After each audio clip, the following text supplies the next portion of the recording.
আসসালামু আলাইকুম daily cooking by বকুল।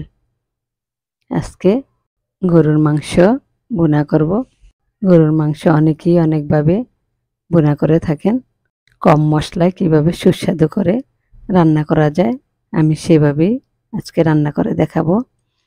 চুলায় একটি প্যান বসিয়েছি, হাফ কাপের মতো রান্নার তেল দিয়ে দিলাম। তেলটা গরম হয়ে আসার পর 2টা তেজপাতা,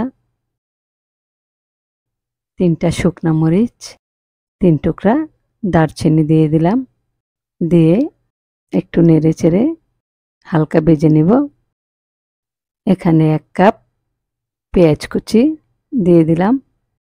পেঁয়াজের পরিমাণটা বেশি হলে ভালো হয়, গ্রেভিটা ঘন হয়। মিডিয়াম আছে পেঁয়াজ নেড়ে চেড়ে নরম করে ভেজে নেব।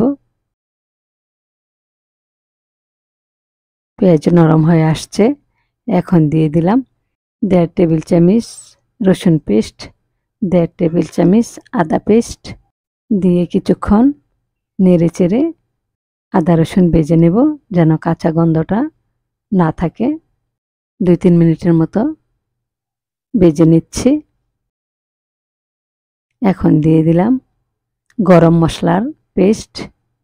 এখানে সব রকম গরম মশলা, নরমাল জিরা, শাহি জিরা সহ সব একসাথে পেস্ট করে দিয়েছি।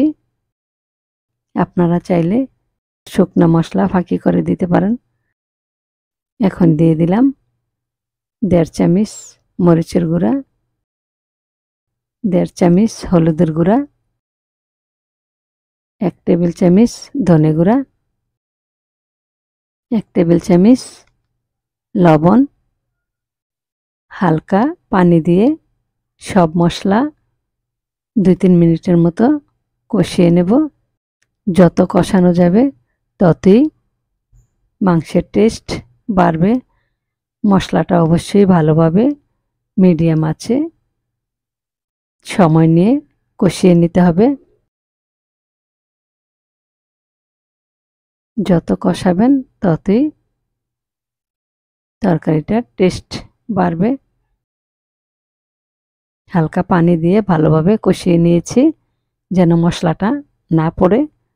সুন্দরভাবে মশলাটা কষানো হয়েছে, ভালোভাবে মশলা কষিয়ে নিয়েছি। এখানে 1 কেজির কিছু বেশি গরুর মাংস ভালো করে ধুয়ে নিয়েছি, পানি ঝরিয়ে দিয়ে দিচ্ছি। হাড় মাংস সবই এখানে রেখেছি। খালি মাংসও খেতে ভালো লাগে না, শুধু হাড়ও খেতে ভালো লাগে না। 2টা মিক্সড করে রান্না করলে হাড়ের মজ্জাটা বের হয়ে মাংসটা অনেক টেস্টি করে। সেজন্য কিছু হাড় মাংসের সাথে দিয়েছি। নেড়ে চেড়ে এখন চুলার আঁচ মিডিয়ামে রেখেছি। রেখে ভালোভাবে নেড়ে চেড়ে মশলার সাথে মিশিয়ে নেব। এভাবে করে নেড়ে চেড়ে 7-8 মিনিটের মতো মশলার সাথে মাংস কষিয়ে নেব। মাংসটা এভাবে নেড়ে চেড়ে ভালোভাবে কষিয়ে নিলে মাংসর কাঁচা গন্ধটা থাকবে না। কষানোর পর ঢাকনা দিতে হবে। মাংস কিছুক্ষণ কষিয়ে নেওয়ার পর এখন ঢাকনা দিয়ে দিব। এভাবে করে ঢাকনা তুলে নেড়ে দিব যেন নিচে মাংস না বাজে। এভাবে করে কিছুক্ষণ পর পর ঢাকনা দিব, মাঝে মাঝে এভাবে নেড়ে চেড়ে দিব। ঢাকনা দিয়ে মাংস সিদ্ধ করে নিব। ডেকে ডেকে মাংস সিদ্ধ করে নিব। গরুর মাংসটা যেহেতু সিদ্ধ হতে একটু সময় নেয়, সেজন্য আমরা কিছুক্ষণ পর পর ডেকে দেব, মাঝে মাঝে নেড়ে চেড়ে দিব। কিছুক্ষণ পর পর ডেকে ডেকে সিদ্ধ করে নিব। মাংসটা কষানো হয়ে গেছে।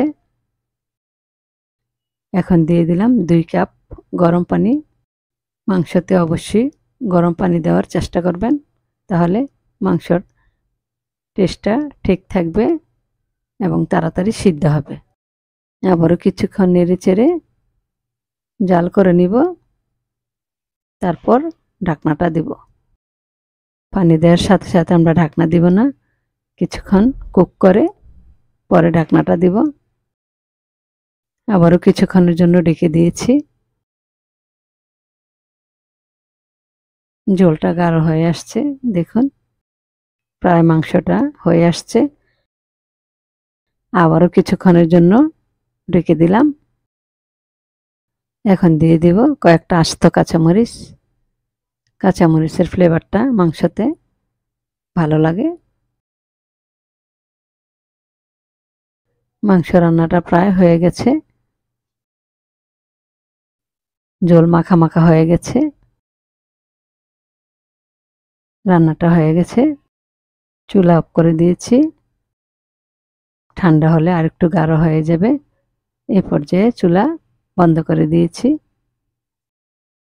দেখুন কতটা দারুণ হয়েছে। এভাবে রান্না করলে খেতে খুবই ভালো লাগে। রুটি, ভাত, পরোটা, পোলাও সব কিছুর সাথে দারুণ লাগে গরুর মাংসটা। আশা করি আপনাদের কাছে ভালো লেগেছে। ভিডিওটি ভালো লাগলে পাশে থাকবেন। আগামী রেসিপি দেখার আমন্ত্রণ জানিয়ে আজকের মতো এখানেই বিদায় নিচ্ছি। সবাই ভালো থাকবেন। আল্লাহ হাফেজ।